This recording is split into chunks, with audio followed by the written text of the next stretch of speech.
This week in the Multiverse.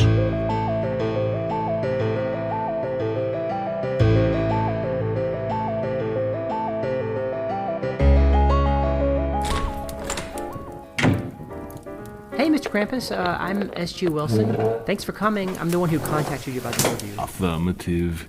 Is this for some sort of pamphlet or broadsheet? Or was it a radio play?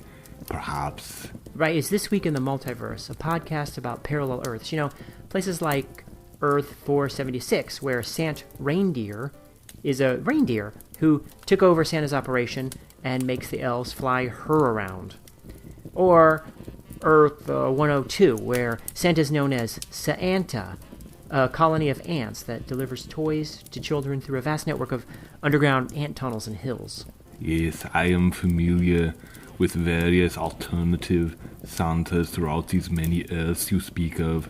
They are abominations, as is every variation of Santa across all dimensions.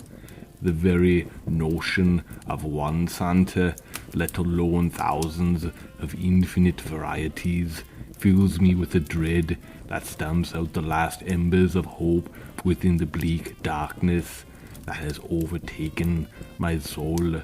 Yeah, and that's one of the things I'm hoping to talk to you about today for our People of the Multiverse segment. So, you ready?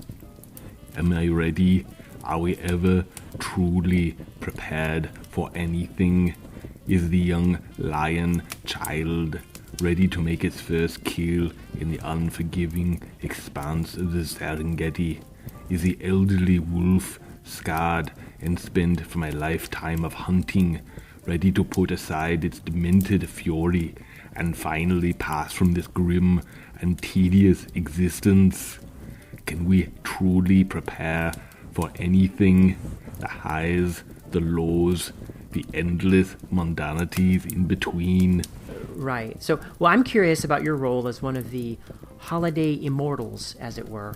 On some Earths like my own, your role is to punish so-called bad children during the Yuletide, in some cases even carrying them off in a bag and assuring they'll never be seen again, which is, of course, the opposite of what Santa does, bringing gifts to children in a bag.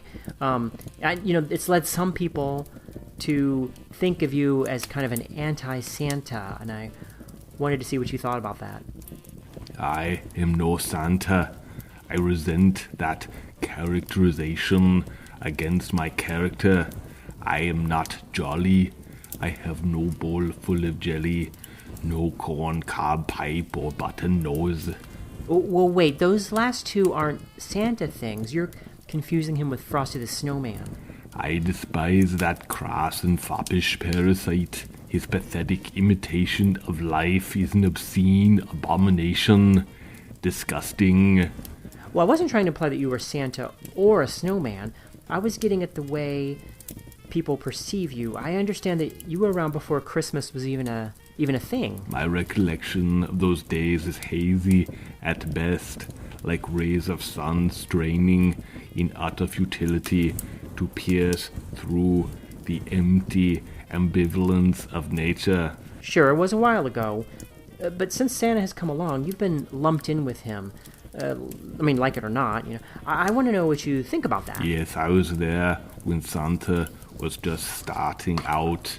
I was his most eager and able worker. You were an elf? I resent that crass, inexorable term.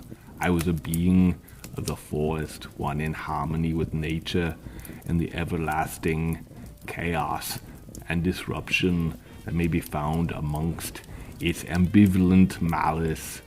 So naturally, my mystical brethren and I were at the logical choice to make plastic Barbie dolls and Nerf guns for the indolent youth of modern times. Well, when you put it that way, it does sound like a misuse of your talents. Indeed, it was, which is why I turned to operational innovation. For instance, I designed Santa's bottomless sack of gifts. Cool! So it's really bottomless? Like, no end to what you can put into it? It is as big as it needs to be. I also genetically engineered the reindeer to fly. They didn't fly already? Before I came along, reindeer did absolutely nothing.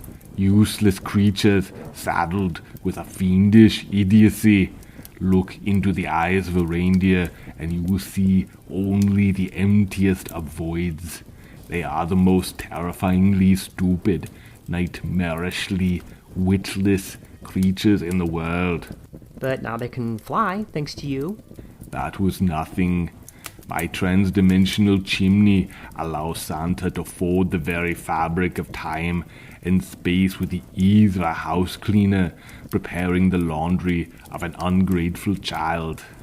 The technology allows Santa to frequent every chimney around the world in the course of an evening with a few hours to spare.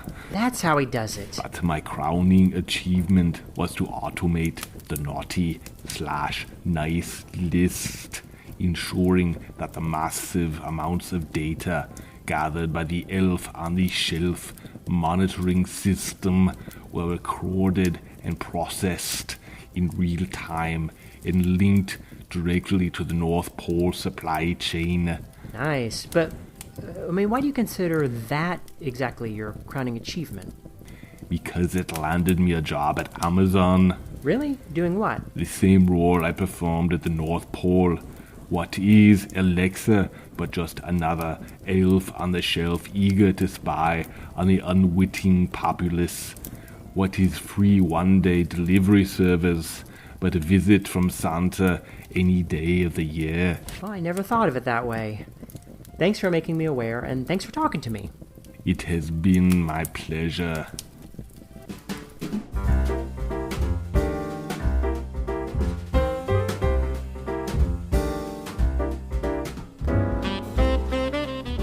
This episode was written, produced, and edited by S.G. Wilson and Matthew Bay. Thanks to Matthew for breaking out his Werner Herzog accent to play Krampus. So if you're bored over the holidays, think up an alternate Earth and send it my way at multiversethisweek@gmail.com. You can also get ideas with my world-building hacks that are on my site at sgwilson.net. While you're there, you can check out info about my book, Me vs. the Multiverse, Pleased to Meet Me, and its upcoming sequel, Me vs. the Multiverse, Enough About Me. You can also find videos there and past episodes of the show and other stuff. Otherwise, see you next time. This is S.G. Wilson reminding you to go out there and have fun in the multiverse. And remember, this holiday season, don't be a Krampus.